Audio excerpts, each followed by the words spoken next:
I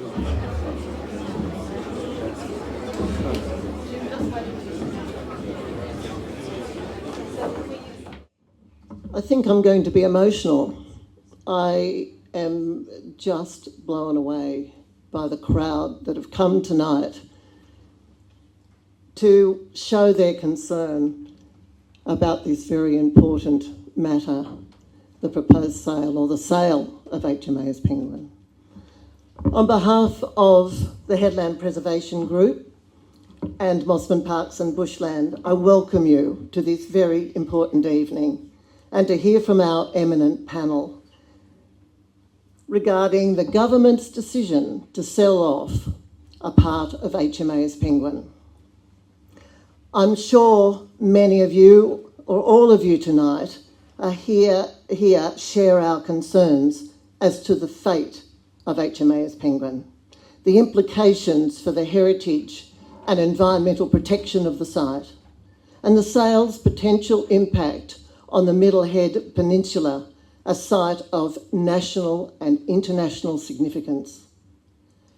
We've just viewed the battle for Sydney Harbour, a reminder that we've fought this battle before, and due to community pressure and the support of Labor stalwarts, Tom Uren and Bob Carr, the battle was won.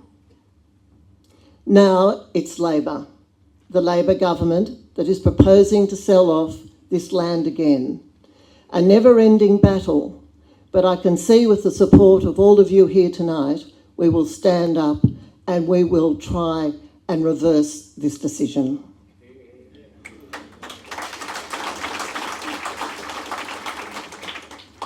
HMAS Penguin, as you know, is part of the defence lands of Middlehead, Georges Heights, and it was dedicated for defence purposes way back in 1870 as part of the strategic defence of Sydney Harbour and the colony of New South Wales.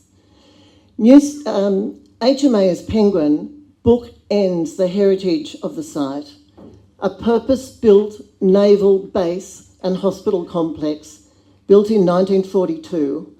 The site is nationally significant itself for its cultural, natural and heritage values. HMAS Penguin is still an operational naval base, and it includes the built environment and 6 hectares of Angophora Sydney red gum forest. And this forest forms part of the Sydney Harbour's natural bushland and open space. The federal government proposes to sell 11 hectares of this 16.64 hectare site. It includes the historic buildings and the bushland, and they intend to sell it at full market value. We heard from the Assistant Minister for Defence,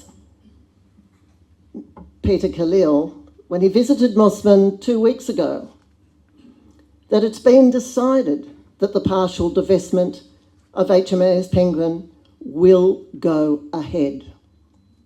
The land will be transferred to the Department of Finance and they will undertake the divestment process.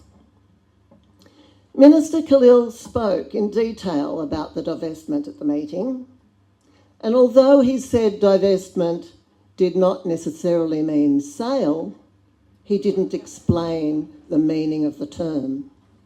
So what does divestment mean? Could be the sale to a developer, or maybe it could be the transfer of the land to the state of New South Wales. When questioned, the minister also refused to rule out the inclusion of the Angophora forest in the divestment process. Obviously, it's for sale. The minister explained that Defence needed money to upgrade facilities and equipment to make Defence fit for purpose. Now, I'm sure everybody here understands that. However, he also referred to the presence of the Department of Finance representatives in the room who were available not only to answer inquiries, but they were also charged with handing out cards with details for buyer inquiries and expressions of interest. Clearly, this land is for sale, and it includes an ancient Angophora forest. The Minister for Finance, Katie Gallagher, has stated the land will be sold at full market value.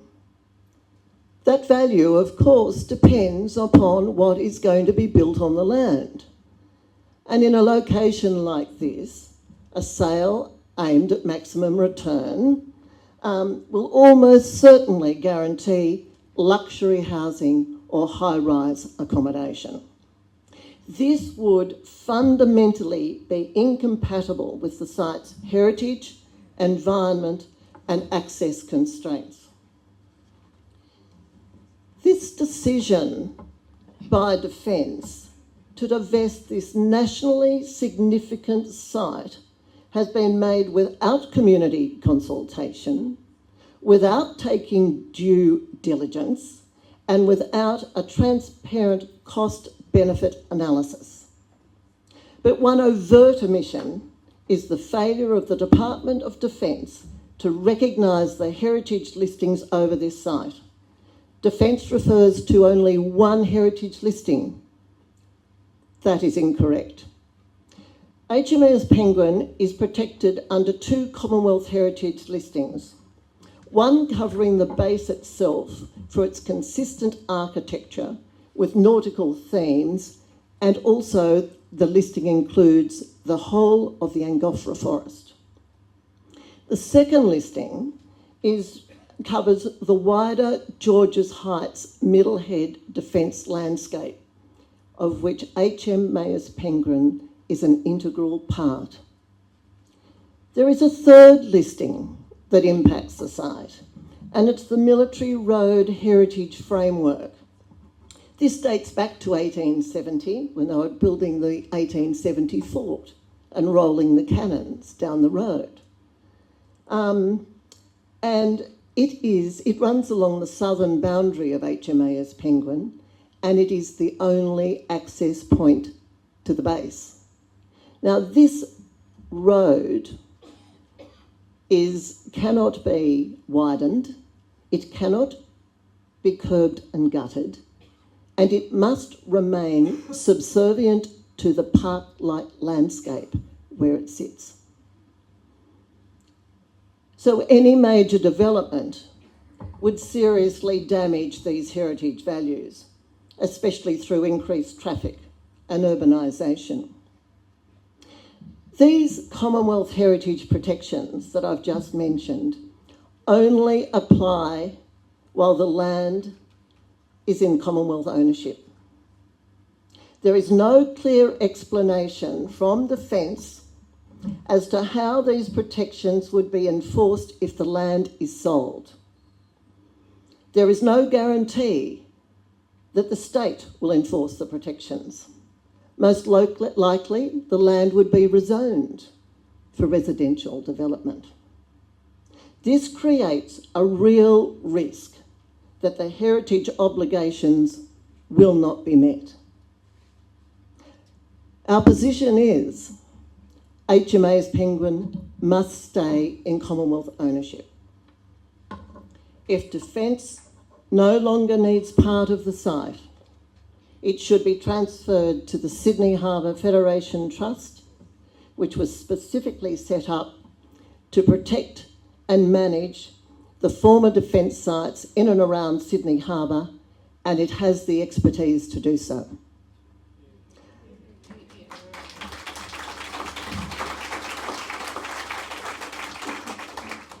The overriding principle in all of this is that HMAS Penguin is Commonwealth land under the custodianship of the Department of Defence, and it belongs to the people of Australia. Thank you.